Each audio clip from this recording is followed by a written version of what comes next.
열왕기하 1장. 아합이 죽은 뒤 모압이 이스라엘에 대항해 반란을 일으켰습니다. 그때 아하시아는 사마리아의 자기 다락방 난간에서 떨어져 중상을 입었습니다. 그러자 아하시아는 심부름꾼들을 보내며 말했습니다. 가서 에그론의 신 바알세붑에게 내가 이 병에서 회복되겠느냐고 물어보아라. 여호와의 천사가 디셉 사람 엘리야에게 말했습니다. 일어나 올라가서 사마리아 왕이 보낸 심부름꾼들을 만나서 말하여라. 이스라엘에는 하나님이 안 계셔서 너희가 에그론의 신 바알세붑에게 물으러 가느냐. 그러므로 여호와께서 이렇게 말씀하신다. 너는 네가 누워있는 그 침대를 떠나지 못하고 분명 죽게 될 것이다.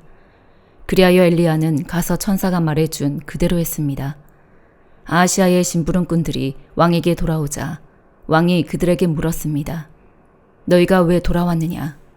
심부름꾼들이 대답했습니다. 어떤 사람이 저희를 만나러 올라와 저희에게 너희를 보낸 왕에게 돌아가 말하라. 여호와께서 말씀하신다.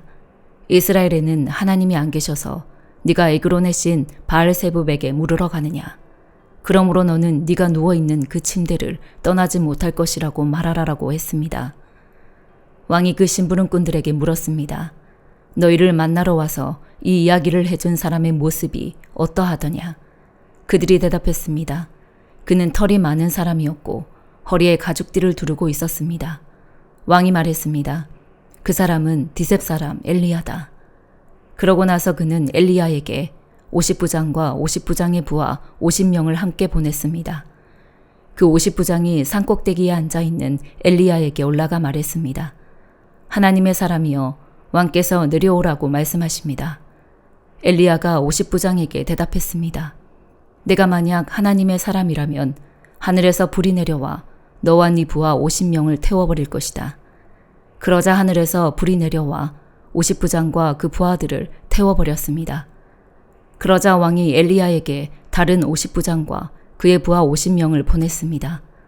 50부장이 엘리야에게 말했습니다. 하나님의 사람이여 왕께서 당장 내려오라고 말씀하십니다. 엘리야가 대답했습니다. 내가 만약 하나님의 사람이라면 하늘에서 불이 내려와 너와 네 부하 50명을 태워버릴 것이다. 그러자 하나님의 불이 하늘에서 내려와 50부장과 50부장의 부하들을 태워버렸습니다. 그러자 왕은 세 번째로 다른 50부장과 그의 부하 50명을 보냈습니다. 그 세 번째 50부장은 올라가 엘리야 앞에 무릎을 꿇고 간청했습니다. 하나님의 사람이여 제발 당신의 종들인 저와 이 부하 50명의 목숨을 소중하게 여겨주십시오. 보십시오.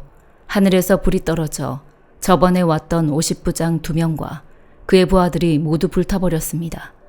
그러나 이제 제 목숨만은 소중하게 여겨주십시오. 여호와의 천사가 엘리야에게 말했습니다. 이 사람과 함께 내려가거라. 그를 두려워하지 마라. 그리하여 엘리야는 일어나 그와 함께 왕에게로 내려갔습니다. 그가 왕에게 말했습니다. 여호와께서 말씀하신다. 이스라엘에는 하나님이 안 계셔서 네가 에그론 신 바알세붑에게 물으라고 심부름꾼들을 보냈느냐. 그러므로 너는 누워있는 그 침대를 떠나지 못할 것이다. 너는 반드시 죽게 될 것이다. 아하시아는 엘리야가 전한 여호와의 말씀대로 죽고 말았습니다.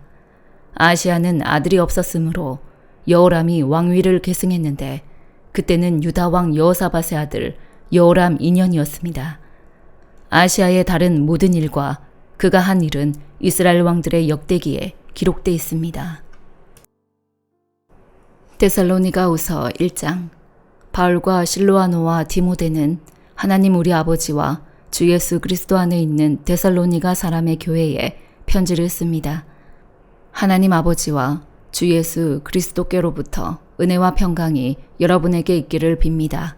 형제들이여, 우리는 여러분으로 인해 하나님께 항상 감사하지 않을 수 없습니다.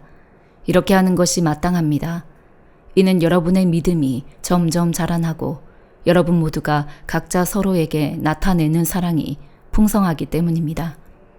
그러므로 우리는 여러분이 당한 모든 핍박과 환난 가운데 보여준 여러분의 인내와 믿음으로 인해 진히 하나님의 교회들 가운데 자랑합니다. 이것은 여러분을 하나님 나라에 합당한 사람들이 되게 하시려는 하나님의 공의로우신 심판의 표입니다. 그 나라를 위해 여러분도 고난을 받고 있습니다. 하나님의 공의는 여러분에게 환난을 주는 사람들에게는 환난으로 갚으시고 환난을 당하는 여러분에게는 주 예수께서 그분의 능력의 천사들과 함께 하늘로부터 불꽃 가운데 나타나실 때 우리와 함께 안식으로 갚으실 것입니다. 하나님을 알지 못하는 사람들과 우리 주 예수의 복음에 복종하지 않는 사람들에게 형벌을 내리실 것입니다. 그런 사람들은 주의 얼굴과 그분의 영광스러운 능력에서 떠나 영원한 멸망의 형벌을 받을 것입니다. 그날에 주께서 오셔서 그분의 거룩한 백성들 가운데서 영광을 받으시고 모든 믿는 사람 가운데서 높임을 받으실 것입니다. 이는 여러분이 여러분에게 전한 우리의 증거를 믿었기 때문입니다. 그러므로 우리는 항상 여러분을 위해 우리 하나님께서 여러분을 부르심에 합당한 사람이 되게 하시고 또한 모든 선한 뜻과 믿음으로 하는 일을 그분의 능력으로 이루어 주시기를 기도합니다. 이렇게 함으로 우리 하나님과 주 예수 그리스도의 은혜에 따라 우리 주 예수의 이름이 여러분 가운데서 영광을 받으시고 여러분도 그리스도 안에서 영광을 얻게 되기를 원합니다. 다니엘 5장. 벨사살 왕이 신하들 1000명을 위해 큰 잔치를 열고 그 1000명 앞에서 술을 마셨습니다. 벨사살이 술을 마시다가 자기 아버지 느부갓네살이 예루살렘 성전에서 빼앗아온 금그릇과 은그릇을 가져오라고 명령했습니다. 왕과 귀족들과 왕비들과 후궁들과 함께 그것으로 술을 마시기 위해서였습니다. 예루살렘 하나님의 성전에서 빼앗아온 금그릇을 가져오자 왕과 귀족들과 왕비들과 후궁들은 그것으로 술을 마셨습니다. 그들은 술을 마시면서 금, 은, 쇠, 청동, 나무, 돌로 만든 신들을 찬양했습니다. 그때 사람의 손가락이 나타나서 왕궁 촛대 맞은편 석고로 된 흰 벽에 글을 쓰기 시작했습니다. 왕은 그 손가락이 글 쓰는 것을 똑똑히 보았습니다. 그러자 왕은 즐거워하던 얼굴색이 창백해지고 마음이 두렵고 고통스러웠으며 다리에 힘이 빠져 후들거리고 무릎이 부딪히도록 벌벌 떨었습니다. 왕은 큰 소리로 마법사와 주술사와 바벨론 점성술사와 점쟁이들을 불렀습니다. 왕은 바벨론의 지혜자들에게 말했습니다. 누구든지 이 글을 읽고 그 뜻을 내게 말해주는 사람에게 자주색 옷을 입히고 목에 금목걸이를 달게 할 것이다. 또한 이 나라에서 3번째 높은 사람이 되게 할 것이다. 그래서 왕궁의 지혜자들이 모두 들어왔습니다. 그러나 그들은 그 글을 읽지 못했고 왕에게 그 뜻을 알려주지도 못했습니다.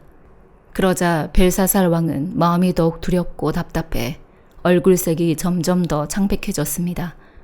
귀족들도 모두 놀랐습니다. 왕과 귀족들의 말을 듣고 왕의 어머니가 잔치가 벌어진 곳에 들어와 말했습니다. 왕이여, 만수무강하소서. 두려워하지 마십시오. 걱정할 것 없습니다. 왕의 나라에 거룩한 신들의 영을 가진 사람이 있습니다. 왕의 아버지가 왕이던 시절에 그는 신들의 지혜와 같은 똑똑함과 통찰력과 지혜가 있다고 알려진 사람입니다. 왕의 아버지이신 느부갓네살 왕은 그 사람을 마법사, 주술사, 바벨론 점성술사, 점쟁이들 가운데 으뜸되는 자리에 세우셨습니다. 부왕께서는 그 사람 다니엘을 벨드사살이라고 부르셨습니다. 그는 뛰어난 영과 지식과 분별력을 가져서 꿈을 풀고 숨겨진 비밀을 밝히고 어려운 문제를 해결하는 능력이 있었습니다. 이제 다니엘을 부르십시오. 그가 그 글의 뜻을 알려줄 것입니다. 그래서 다니엘이 왕 앞에 불려갔습니다. 그러자 왕이 다니엘에게 말했습니다. 네가 내 부왕께서 유다에서 포로로 잡아온 유다 사람 다니엘이냐? 너에게는 신들의 영이 있고 똑똑함과 통찰력과 뛰어난 지혜가 있다고 하더구나. 내가 지혜자들과 주술사들을 불러서 이 글을 읽고 그 뜻을 말하라고 했지만 그들이 그 뜻을 해석하지 못했다. 나는 네가 뜻을 알아내고 어려운 문제를 푸는데 능력이 있다고 들었다. 만약 네가 이 글을 읽고 그 뜻을 내게 알려주면 너는 자주색 옷을 입고 목에 금목걸이를 두를 것이며 또한 이 나라에서 3번째 높은 벼슬자리에 오를 것이다. 그러자 다니엘이 왕께 말했습니다. 선물은 거두시고 상은 다른 사람에게 놔주십시오. 어쨌든지 왕에게 나타난 이 글을 읽고 왕께 그 뜻을 알려드리겠습니다. 왕이여, 높고 높으신 하나님께서 왕의 아버지 느부갓네살에게 나라를 주시고 큰 권력과 영광과 위엄을 주셨습니다. 느부갓네살 왕이 가진 큰 권력으로 인해 모든 민족과 나라와 각기 다른 언어를 말하는 사람들이 그 앞에서 떨고 두려워했습니다. 그 왕은 죽이고 싶은 사람은 죽이고 살리고 싶은 사람은 살리며 명예를 높이고 싶은 사람은 높이고 낮추고 싶은 사람은 낮추었습니다. 그러나 그 마음이 높아지고 고집을 부리며 자기 생각대로만 행동해 그는 왕위에서 쫓겨나 그 영광을 빼앗겼습니다. 그 왕은 사람들에게 쫓겨나서 그 마음이 들짐승같이 됐고 들나귀와 함께 살면서 소처럼 풀을 먹었으며 그의 몸은 하늘 이슬에 젖었습니다. 그러고 나서야 그는 높고 높으신 하나님께서 사람의 나라를 다스리시고 누구든지 그분이 원하시는 사람을 그 자리에 세우신다는 것을 알게 됐습니다. 벨사살이여, 왕은 그의 아들로서 이 모든 것을 알면서도 마음을 낮추지 않았습니다. 오히려 왕은 하늘의 주인을 거역하고 자신을 높였습니다. 예루살렘 성전에서 가져온 그릇들을 왕 앞에 가져오게 해 왕과 귀족들과 왕비들과 후궁들이 다 그것으로 술을 마셨습니다. 왕은 또한 은, 금, 청동, 쇠, 나무, 돌로 만든 신들, 곧 보지도 못하고 듣지도 못하고 알지도 못하는 것들을 찬양했습니다. 그러나 정말 왕의 생명을 손에 쥐고 왕의 모든 갈 길을 이끄시는 하나님께는 영광을 돌리지 않았습니다. 그러므로 하나님께서 이 손가락을 보내서 이 글을 쓰셨습니다. 여기 새겨진 글씨는 이렇습니다. 메네메네 테켈 그리고 파르신. 이 말의 뜻은 이렇습니다.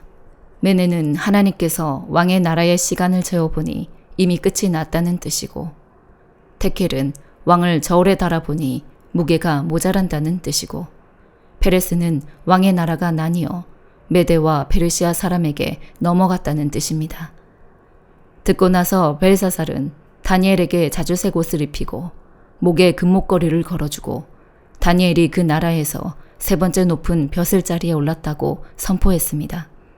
바로 그날 밤 바벨론 왕 벨사살은 죽임을 당했습니다. 그리고 메데 사람 다리오가 그 나라를 차지하고 왕이 됐습니다. 다리오의 나이는 62세였습니다.